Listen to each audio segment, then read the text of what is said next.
तो hello dear students, welcome back to my YouTube channel. और आज फिर से मैं आपके पास लेकर आया हूं टॉपिक लाइट के इंपॉर्टेंट पीवाईक्यू क्वेश्चंस, जिसमें मैंने पहले ही 3 लेक्चर और रिकॉर्ड कर रखे हैं इन्हीं पीवाईक्यू क्वेश्चंस के। आप चाहें तो वो लेक्चर्स भी आप देख सकते हैं। मैंने हर क्वेश्चन को कोशिश किया है कि फुल एक्सप्लेनेशन के साथ मैं उसको सॉल्व करूं, जिससे कि आपके अगर थोड़े बहुत कंसेप्ट भी यहां वहां हैं तो वो कंसेप्ट भी आपके क्या हो जाएं, क्लियर हो जाएं। तो चलिए बेटा, आज का लेक्चर भी हम लोग स्टार्ट करते हैं। और आज के लेक्चर में भी मैं कुछ पीवाईक्यूज लेकर आया हूं जो कि इंपॉर्टेंट है, क्योंकि बोर्ड क्या करता है, इसी टाइप के क्वेश्चन बार बार पूछता है। तो क्लास 10th के बोर्ड पॉइंट ऑफ व्यू से, एग्जामिनेशन पॉइंट ऑफ व्यू से ये क्वेश्चंस काफी ज्यादा इंपॉर्टेंट है। तो ठीक है बच्चों, चलिए स्टार्ट करते हैं ये लेक्चर और क्वेश्चन समझते हैं। पहला वाला, a lens of focal length 5 centimetre is being used by Devshree in laboratory as magnifying glass. अब देखिए, यहां पर हमारे पास में इस लेंस का जो फोकल लेंथ है वो 5 सेंटीमीटर है और इस लेंस को एज अ मैग्नीफाइंग ग्लास इस्तेमाल किया जा रहा है।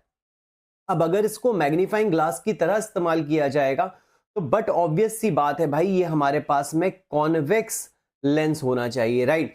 हर least distance of distinct vision is 25 centimetre, और उसका जो डिस्टिंक्ट विजन का लीस्ट डिस्टेंस है वो कितना है बेटा, वो है 25 सेंटीमीटर। बात समझ में आया?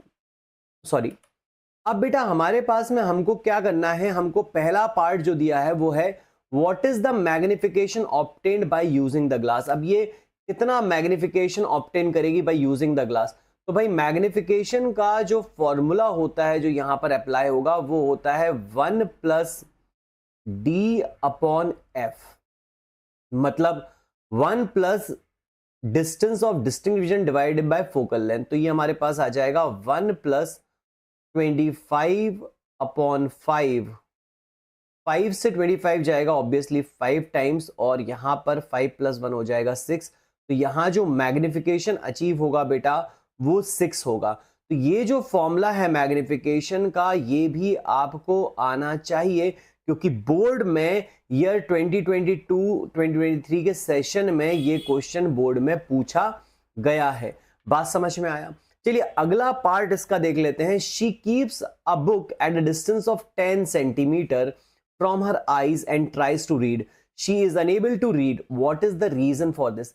अब यार ऑब्वियस सी बात है, उसका डिस्टेंस ऑफ डिस्टिंक्ट विजन जो है, least distance of distinct vision है वो 25 सेंटीमीटर का है। मतलब उसको मिनिमम 25 सेंटीमीटर की दूरी पे जब बुक को रखना होगा तो जाके उसको क्लियरली डिस्टिंक्टली लेटर्स दिखाई देंगे और डिस्टिंक्टली उसको ऑब्जेक्ट की इमेज बनती हुई दिखाई देगी। ऑब्जेक्ट क्या है हमारे पास? जो बुक के लेटर्स होंगे। अब उसकी एक क्लियर डिस्टिंक्ट इमेज तभी बनेगी जब ऑब्जेक्ट का मिनिमम डिस्टेंस 25 सेंटीमीटर होगा। बट यहां पर इन्होंने क्या किया, इन्होंने अपनी बुक को 10 सेंटीमीटर, भाई इन्होंने अपनी बुक को क्या कर लिया, 10 सेंटीमीटर के डिस्टेंस पर रख दिया, जो कि minimum distance of distinct vision से कम है।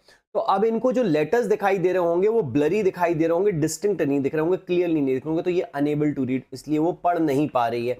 बात समझ में आ गया? तो इसका रीजन आप यही लिखेंगे, as she has kept the book, है ना, at a distance which is smaller than the distance of least distinct vision for her normal eye, that is her eye, that is 25 centimetre, she is unable to read the book. Now अगला question जो यहां पर है वो है, Ravi kept a book at a distance of 10 centimetre from his eye of his friend Harry, from the eye of his friend Harry. Harry is not able to read anything written in the book. Give reason for this. भाई हमको पता है एक normal eye के लिए distance of least distance of distinct vision 25 centimetre ही होता है। और ये भाई साहब जो है हमारे मिस्टर रवि जी जो हैं, इन्होंने हैरी भैया के किताब कहां रख दी भाई, 10 सेंटीमीटर दूर पे रख दी, आंखों से 10 सेंटीमीटर दूर, जो कि 25 सेंटीमीटर का आधे से भी कम है। तो ऑब्वियस सी बात है भाई, हैरी भैया अब तो कुछ नहीं पढ़ पाएंगे। क्यों? क्योंकि उनको अब कुछ क्लियरली दिखेगा ही नहीं, उनको लेटर डिस्टिंक्टली दिखेंगे ही नहीं, क्योंकि least distance of distinct vision कितना, 25 सेंटीमीटर। 25 सेंटीमीटर यानी 25 सेंटीमीटर से दूर रखते हैं या 25 सेंटीमीटर पे रखते हैं एटलीस्ट, तो जाके भैया हैरी भैया कुछ पढ़ पाते। अब हैरी भैया यहाँ तो कुछ पढ़ ही नहीं पा रहे होंगे। तो चलिए यहां तक आई होप आप लोगों को सबको समझ में आ गया होगा। अगला क्वेश्चन देखते हैं। अगला क्वेश्चन हमारे पास कहता है, an optical device forms an erect image of an object placed in front of it. An optical device forms an image, एक मिनट रुकना, बस मैं ये फोन साइलेंट कर लूं। An optical device forms an erect image of an object placed in front of it. एक optical device है जो कि इरेक्ट इमेज बनाता है अपने सामने रखे हुए ऑब्जेक्ट की। If the size of the image is 1/2 यानी 1/2 that of the object, the optical device is a, optical device क्या है भाई, वो अपने क्या कहते हैं हमारे पास में कैसे बना रहा है, इरेक्ट इमेज बना रहा है of an object placed in front of it. अब if the size of the image, अब यहां पे हमारे पास में वो जो है वो आपका कॉन्वेक्स मिरर हो सकता है, ठीक है, कॉनकेव लेंस हो सकता है। तो कॉनकेव लेंस तो यहाँ पे ऑप्शन नहीं है, तो भाई वो आपका डिवाइस कॉन्वेक्स मिरर ही होगा, क्योंकि कॉन्वेक्स मिरर में ही हमारे पास में देखिए यहां पर ये जो 1/2 ऑफ द ऑब्जेक्ट बन रहा है, यानी कि जो इसका मैग्निफिकेशन है वो लेस देन 1 है, यानी कि डिमिनिश्ड इमेज फॉर्म हो रही है। कैसी इमेज फॉर्म हो रही है? डिमिनिश्ड इमेज फॉर्म हो रही है। और दूसरी बात हमने जो नोट की वो ये है कि हमारे पास में इरेक्ट इमेज फॉर्म हो रही है, यानी कि वर्चुअल इमेज फॉर्म हो रही है। अब बेटा हमको इमेज फॉर्म कराना है वर्चुअल एंड डिमिनिश्ड, मतलब वर्चुअल भी होनी चाहिए और कैसी होनी चाहिए, छोटी भी होनी चाहिए। तो वर्चुअल एंड डिमिनिश्ड इमेज हमारे पास दो केस में बनती है, या तो कॉनकेव लेंस में बनेगी या फिर कॉन्वेक्स मिरर में बनेगी। तो कॉन्वेक्स मिरर हमारे पास यहां पर ये हमारा सही आंसर हो जाएगा, क्योंकि अगर ये वर्चुअल एंड मैग्नीफाइड इमेज होती तो फिर ये कॉनकेव मिरर में बनती और कॉन्वेक्स लेंस में बनती, बट ये हमारे पास में कैसी है, डिमिनिश्ड एंड वर्चुअल इमेज है। तो मेरे हिसाब से आपको मैं यहाँ कंसेप्ट भी समझा रहा हूं और आई होप आप सभी को ये बात समझ में भी आ रही होगी। चलिए अगला क्वेश्चन देखते हैं। The relation r is equal to 2f, मतलब हमारे पास में जो आपका रेडियस ऑफ कर्वेचर होता है वो ट्वाइस ऑफ फोकल लेंथ होता है, is valid for concave mirror but not for convex mirror. गलत बात है भाई, for convex mirror but not for concave, ये भी गलत है। Neither for concave mirror nor for convex mirror, ये भी गलत। For both concave and convex mirror, ये जो हमारे पास r is equal to 2f है भाई, radius of curvature is twice of focal length, ये कॉनकेव और कॉन्वेक्स मिरर दोनों के लिए ये बात वैलिड होती है और दोनों के लिए इसको प्रूव भी किया जा सकता है। चलिए आगे बढ़ते हैं अगले क्वेश्चन की तरफ। तो बेटा in which of the following is a concave mirror used. अब कॉनकेव मिरर किस में यूज होता है?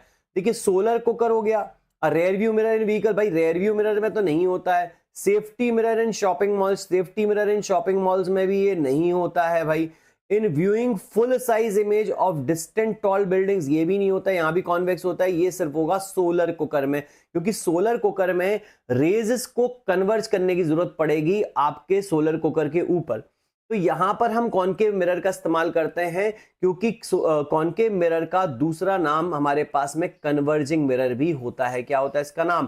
कन्वर्जिंग, इसको हम कन्वर्जिंग मिरर भी कहते हैं। और ये कन्वर्जिंग मिरर जो इसका नाम पड़ा वो इसी वजह से पड़ा कि ये क्या करता है, रेस को कन्वर्ज करा देता है। तो सोलर कुकर में हमको रेस को कन्वर्ज करा के कॉन्सेंट्रेशन ऑफ रेस एक पॉइंट पर लाना पड़ेगा, जिससे कि हमारे पास फूड क्या हो, ज्यादा जल्दी पके, क्योंकि टेम्परेचर उसका ज्यादा जल्दी राइज करेगा अगर ज्यादा सनरेज उसके ऊपर गिरेंगी। Is it clear? चलिए अगले क्वेश्चन की ओर बढ़ते हैं। अगला क्वेश्चन कहता है for the diagram shown according to the new Cartesian sign convection, the magnification of the image formed will have the following specification। अब देखिए ये कॉनकेव मिरर है, उसके डायग्राम को मैं कंप्लीट करता हूं। तो यहां पे हमारे पास में इधर पर बिहाइंड द मिरर हमारे पास में एक वर्चुअल इमेज बनेगी और जो कि मैग्नीफाइड होगी। तो साइन क्या होगा भाई? Sign positive, value less than 1 नहीं भाई, साइन उसका पॉजिटिव होगा, मैग्निफिकेशन का साइन जो होगा वो पॉजिटिव होगा और इसका जो वैल्यू होगा वो मोर देन 1 होगा। तो हमारे पास sign positive and value more than 1, क्योंकि मैग्निफिकेशन पॉजिटिव का होगा और मैग्निफिकेशन का जो वैल्यू होगा वो मोर देन 1 होगा। बेटा यहां तक बात क्लियर है? चलिए अगला क्वेश्चन यहां पे हमारे पास आता है, the radius of curvature of a converging mirror is 30 centimetre. अब जो रेडियस ऑफ कर्वेचर है कन्वर्जिंग मिरर का वो हमारे पास में 30 सेंटीमीटर। अब कन्वर्जिंग मिरर का मतलब क्या हुआ? ये कॉनकेव मिरर है। कौन सा मिरर है भाई? कॉनकेव मिरर है।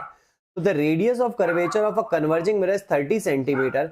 Eight what distance from the mirror should an object be placed so as to obtain a virtual image. अब कॉनकेव मिरर का रेडियस ऑफ कर्वेचर अगर 30 सेंटीमीटर है बेटा, तो इसका फोकल लेंथ कितना हो जाएगा? 1/2 times the radius of curvature.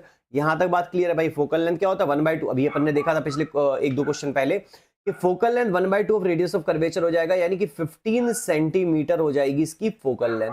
और हमको पता है कि कॉनकेव मिरर में वर्चुअल इमेज कब बनती है, जब ऑब्जेक्ट पोल और फोकस के बीच में रखा हो, यानी कि हमारे पास में इसका डिस्टेंस क्या होना चाहिए, 0 से 15 सेंटीमीटर के बीच में होना चाहिए। तो इसका ऑप्शन क्या आ जाएगा, डी। तो हमारे पास वर्चुअल इमेज बनेगी जो कि मैग्नीफाइड होगी। आई होप यहां तक बात क्लियर है। और इसी वजह से इसको शेविंग मिरर भी कहा जाता है, ये बात भी आपकी पता होगी, क्योंकि ये क्या करता है, वर्चुअल एंड मैग्नीफाइड इमेज बनाता है, इसलिए इसको शेविंग मिरर की तरह इस्तेमाल किया जाता है। भाई अपना चेहरा आप जब फोकस और पोल के बीच में रख लेंगे तो क्या होगा, आपको अपने ही चेहरे की एक एनलार्ज्ड इमेज दिखाई देगी, जो कि आपकी हेल्प करेगी प्रॉपर्ली शेव करने के लिए, जिससे कि आपको आपके जो फेशियल हेयर है वो क्लियरली विजिबल होंगे। आई होप यहां तक भी बात आपको क्लियर हो गई होगी। आई होप समझ में आ रहा होगा सारे बच्चों को। तो चलिए अगले क्वेश्चन की ओर बढ़ते हैं। अब अगला क्वेश्चन कहता है which of the following statement is not true in reference to the diagram shown above, sorry above means यानी बिलो, क्योंकि ये क्वेश्चन में डायग्राम ऊपर था, मैंने इसको नीचे बना दिया। तो image formed is the centre of curvature पे रखा हुआ है, तो इमेज फॉर्म्ड इज रियल।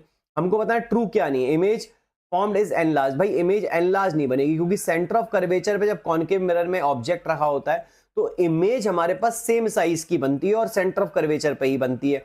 तो image formed is at a distance equal to double the focal length, ये बात भी सही है। इमेज फॉर्म्ड इज इन्वर्टेड, ये बात भी सही है। तो इसका ऑप्शन बी हो जाएगा, क्योंकि यही बात ट्रू नहीं है, क्योंकि जब ऑब्जेक्ट सेंटर ऑफ कर्वेचर पर रखता है तो इमेज हमारे पास में कैसी बनती है, वो हमारे पास में सेम साइज की बनती है। बेटा एक बात समझ लो कि ये जो रे डायग्राम्स है ना, ये बहुत इंपॉर्टेंट है। अगर आप रे डायग्राम्स को अच्छे से पढ़ेंगे और टेक्निकली उसको समझेंगे तो कई सारे क्वेश्चन जो लाइट से रिलेटेड है वो रे डायग्राम बेस्ड आते हैं और वो आप इजीली सॉल्व कर पाएंगे। चलिए अगले क्वेश्चन की ओर बढ़ते हैं। अगला क्वेश्चन हमारे पास ये रहा हमारी स्क्रीन पर, an object of height 4 centimetre is kept at a distance of 30 centimetre from the pole. अब देखिए यहां पे ऑब्जेक्ट की जो हाइट है, यानी जो ऑब्जेक्ट का हाइट है वो हमको 4 सेंटीमीटर दिया हुआ है, और इसका जो डिस्टेंस दिया है, यानी ऑब्जेक्ट डिस्टेंस जो हमको दिया है वो हमको 30 सेंटीमीटर दिया हुआ है।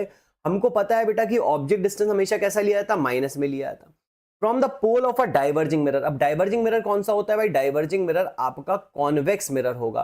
तो डाइवर्जिंग मिरर लिया है, उसके पोल से 30 सेंटीमीटर की दूरी पर ऑब्जेक्ट को प्लेस किया गया है, राइट। अब बेटा यहां पे ये कहता है the focal length of the mirror is 10 centimetre. अब फोकल लेंथ ऑफ मिरर कितनी है बेटा, 10 सेंटीमीटर। अब ये क्योंकि ये कॉन्वेक्स मिरर है इसलिए इसकी फोकल लेंथ हम लोग प्लस में लेंगे। बात समझ में आ गया। अब हमको निकालना height of the image formed. अब हाइट निकालने के लिए हमारे पास मैग्निफिकेशन होना चाहिए, और मैग्निफिकेशन होने के लिए हमारे पास आई और ओ का दोनों का वैल्यू होना चाहिए, या फिर वी और यू होना चाहिए। अब यहां पर वी नहीं दिया है, तो सबसे पहले हमको इमेज डिस्टेंस निकालनी होगी। तो 1 upon v is equal to 1 upon u minus 1 upon f हो जाएगा बेटा, sorry 1 upon f minus 1 upon u हो जाएगा बेटा, है ना। तो हमारे पास में क्या होगा, 1 अपॉन v हो जाएगा 1 upon f minus 1 upon u। आप इसको चाहो तो ऐसे लिख लो अगर कंफ्यूजन हो रहा हो तो, 1 upon v is equal to 1 upon f minus 1 upon u, क्योंकि 1 अपॉन f होता है 1 upon u plus 1 upon v। अब बेटा 1 अपॉन फोकल लेंथ प्लस का 10 लेंगे और माइनस 1 अपॉन माइनस का 30 ले लेंगे ऑब्जेक्ट डिस्टेंस। बेटा माइनस से माइनस कट जाएगा तो हमारे पास हो जाएगा 1 अपॉन 10 प्लस 1 अपॉन 30। अब 10 और 30 का एलसीएम अगर आप लेंगे तो कितना आएगा बेटा, 30 आएगा, और यहां पे 10 जाएगा इसमें 3 टाइम्स, और प्लस हमारे पास में जाएगा ये 1 टाइम, तो कितना आ जाएगा, ये 4 अपॉन 30 आ जाएगा। ये आ गया बेटा 1 अपॉन वी। तो v का वैल्यू कितना हो गया बेटा, 30 अपॉन 4 हो गया, जो कि आपके पास में आ जाएगा 15 अपॉन 2। तो ये हमारे पास में इमेज डिस्टेंस हो गया प्लस का, यानी कि जो इमेज बनेगी वो बिहाइंड द मिरर बनेगी 15/2 सेंटीमीटर। अब बेटा हमको पता है कि मैग्निफिकेशन क्या होता है, मैग्निफिकेशन होता है हमारे पास I upon O and that is equal to minus का V अपॉन U। अब बच्चे हमारे पास में I तो हमको निकालना है, और हमारे पास में O यानी ऑब्जेक्ट डिस्टेंस 4 दिया है, और माइनस का V यानी कि माइनस का 15 अपॉन 2 डिवाइडेड बाय कितना आ जाएगा, ये है ना, V अपना निकला है, तो इसके बाद में मैंने यहां पे मैग्निफिकेशन का फॉर्मूला लगाया, तो माइनस का 15 अपॉन 2 डिवाइड बाय U कितना है भाई, माइनस का 30। अब ये माइनस से माइनस कट जाएगा बेटा। अब मैं इसके आगे यहां पर लिख रहा हूं, जरा ध्यान दें आप। तो ये देखिए I अपॉन 4 ओ सॉरी, यहां तो आपको दिखेगा ही नहीं, मैं यहां पे इसको इसके आगे लिख देता हूं कि I/4 is equal to 15/2 multiplied to 30। यहां तक आई होप आपको बात क्लियर हो गई होगी। अब ये 15 से जाएगा बेटा हमारे पास 2 टाइम्स, तो ये आ जाएगा I/4 is equal to 1/4। Right, अब I इज इक्वल टू हो जाएगा 4/4, that is equal to 1 centimetre. तो इमेज का जो हाइट आएगा वो 1 सेंटीमीटर आएगा और ये प्लस का आएगा, यानी ऊपर की तरफ। तो इसका ऑप्शन सी जो है यहां पे वो सही हो जाएगा। आई होप यहां तक आपको क्लियर हो गया होगा। चलिए अगले क्वेश्चन की ओर बढ़ते हैं। अब है the relation R is equal to 2F is valid for, अरे ये तो दोनों के लिए ही सही होगा, ये क्वेश्चन गलती से रिपीट हो गया बेटा, और ये रिपीट हुआ होगा इसलिए यहां पे है। तो चलिए आई होप आपको यहां तक जो भी मैंने आपको पढ़ाया है वो आपको क्लियर हुआ होगा। मैंने कोशिश की है कि आपको क्वेश्चंस में समझाते समय मैं आपके कंसेप्ट भी क्लियर करता हुआ चलो। आई होप आपको ये लेक्चर समझ में आया होगा। अगर आपको ये लेक्चर समझ में आया बच्चों, तो प्लीज इस चैनल को लाइक, शेयर और सब्सक्राइब जरूर करें, बिकॉज मैं आपको साइंस एंड मैथ्स के सबके PYQs यहां पर लेके आऊंगा with proper explanation, so that आप बोर्ड एग्जामिनेशन में और बेहतर मार्क्स स्कोर कर पाएं। और अगर आपको किसी पर्टिकुलर टॉपिक का वीडियो भी चाहिए तो प्लीज कमेंट सेक्शन में मेरे को जरूर बताएं। मैं कोशिश करूंगा कि जल्द से जल्द वो वीडियो आपके लिए प्रोवाइड किया जाए। Thank you so much for watching my video.